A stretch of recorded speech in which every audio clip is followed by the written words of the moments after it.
Welcome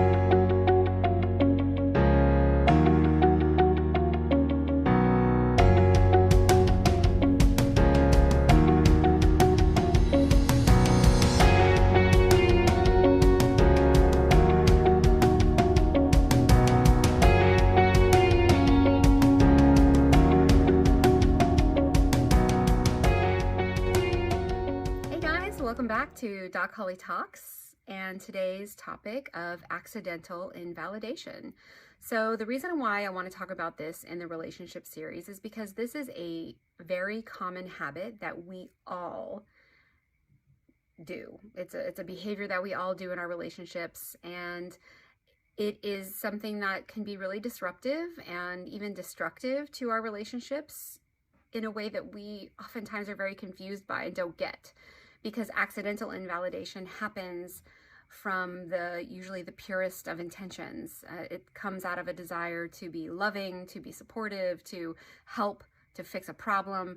And so sometimes when we are accidentally invalidating, which I'll explain examples of that, when the other person doesn't feel loved or doesn't feel supported, we can get really frustrated, and then we sometimes get into a negative spiral or a negative interaction cycle with that person because we're just trying to help them, and why don't they get it, and why aren't they appreciating us? So I want to talk a little bit about the best way to respond to someone who comes to us with a complaint or with some feelings, and I always talk about step 1 and step 2. So step 1, when someone comes to you to describe pain, whether it's just pain about their lives or something that's going on for them, or it's actually maybe they're describing pain they're having in a relationship with you that maybe they are saying that you're a part of or that you're causing. No matter what kind of pain they're coming to you with, the first step is validation. Now, validation is an essential human need, in my opinion. It's an essential human and attachment need that we all have. It is the experience of feeling seen, of feeling heard, of feeling loved and cared about by another person, of feeling like our story makes sense, that it's valid. This is extremely important for our sense of self, for our sense of self-worth, and essentially this is how kids, for example, develop a sense of self that they feel is valid and worthwhile, as they receive validation for their experiences, for their feelings, for their creations, that kind of thing.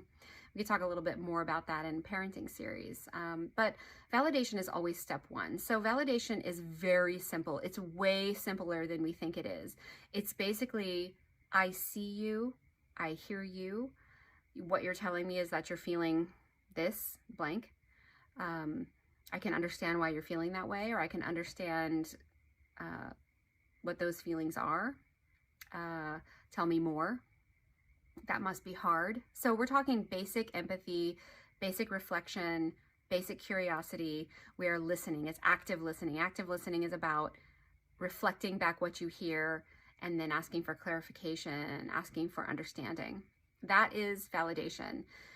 Anything else we do is likely to be considered invalidating or feel invalidating to the other person, even if it is intended to be helpful. So things like giving advice. Well, let me tell you how you can fix that problem. Well, let me tell you my opinion about that. Or how about you look on the bright side? It could be a lot worse. I mean, I know somebody who has a worse situation. Or, why are you being so sensitive, so minimizing? So there's giving advice, then there's minimizing, like, I don't know why you're having such a big reaction to this, or I think, you're making a mountain out of a molehill.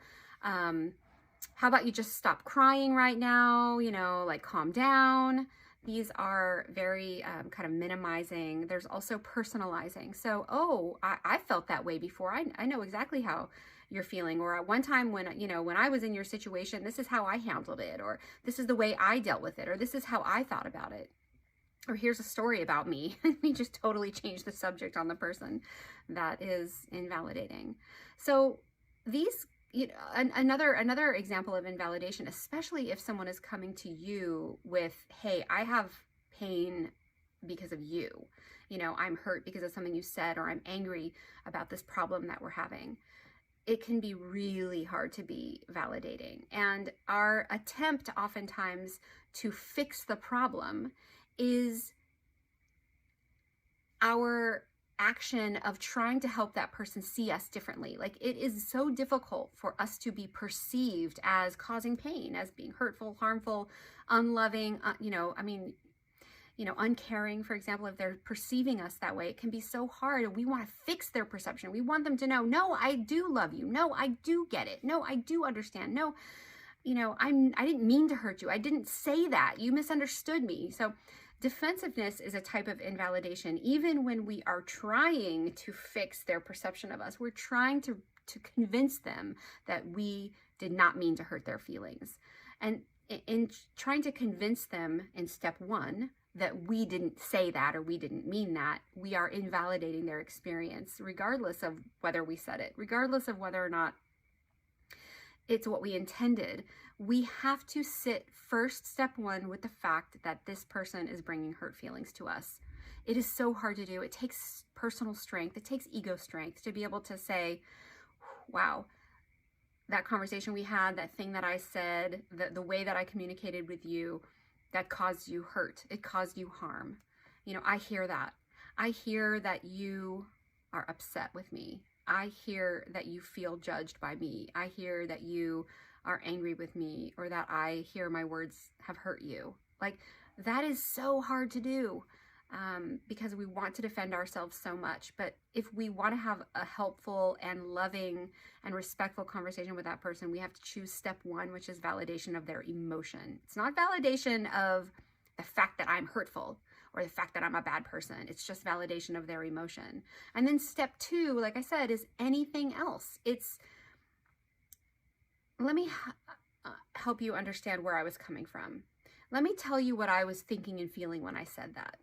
Let me tell you what I actually meant to say, right? But you can't say any of that until you have done step one of validation. That person has to feel heard and seen. They have to receive empathy from you before they're willing to really entertain an explanation about what happened or what you were feeling or what you intended to say.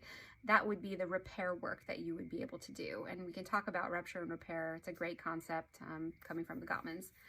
But accidental invalidation is when we are dismissing someone's emotion, we're minimizing it, we're even accidentally shaming them for the way they feel. We're telling them that the way you feel right now is not okay. Therefore, you are not okay, and we are not okay. And that can be so painful in relationships, and it can be so confusing because I might say, no, I didn't say that. And that's a way for me to want to fix it with you because I want you to see me as loving. And as I'm doing that, I'm invalidating you, making you feel bad about yourself.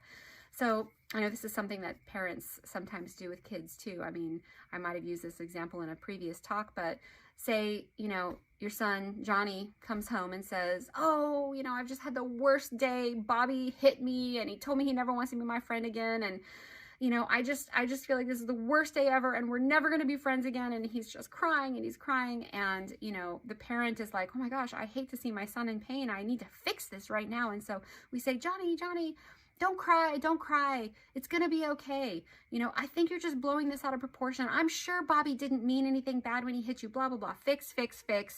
Tell the kid how he's feeling wrong. Tell the kid that it's not okay to cry. Tell the kid that his perception of the situation is not right. It must not be right. I'm sure it's not right. I'm more of an expert on the situation, even though I wasn't there, because I'm an adult, because I'm a parent, because I'm going to fix it for you. So I'm telling you, Johnny is not going to cry less. And if he does cry less in that moment, it's because he's going to feel so embarrassed and ashamed of his emotion and feel like there's something wrong with him, that he will stuff it. And he will think, I should not cry. I should not feel sad. I should not come to my parent and say, hey, this bad thing happened. And he's not going to feel safe. He's not going to be feeling validated. So the first thing is, wow, you're really sad about this. And you're feeling really worried about your relationship with Bobby. It must have really upset you that he hit you. Tell me more. Gosh, that must be so hard. Come, let me give you a hug. Let me sit with you while you feel sad. Let's just sit with it for a minute. And then he'll eventually, the emotion will dissipate. It will reach its peak and it will come back down. And then he might say, well, and you might say, tell me more about what happened, and then he might say, well, we had this fight and it was about this thing. And then I might say to my kid, well, what do you think happened? And what do you think you might want to do about it? Do you think you want to talk to him about, start processing, like, what are your thoughts, son? Even a 5-year-old, even a toddler, a young child can have their own thoughts about their feelings, can have their own perceptions, and it's really valuable for us to reflect that back to them and validate their experience. Because after that feeling of validation, after that feeling of safety, of feeling seen and heard, then so many options are available. Advice, personal experience, looking on the bright side even can be really, really valuable as step 2, but it's never valuable as step 1. So I hope you guys understand how accidental invalidation can really hurt your interactions with the people that you really love and that you're really trying to show love to. So practice validating someone first. Pause. Really take your time. It's like slowing it down.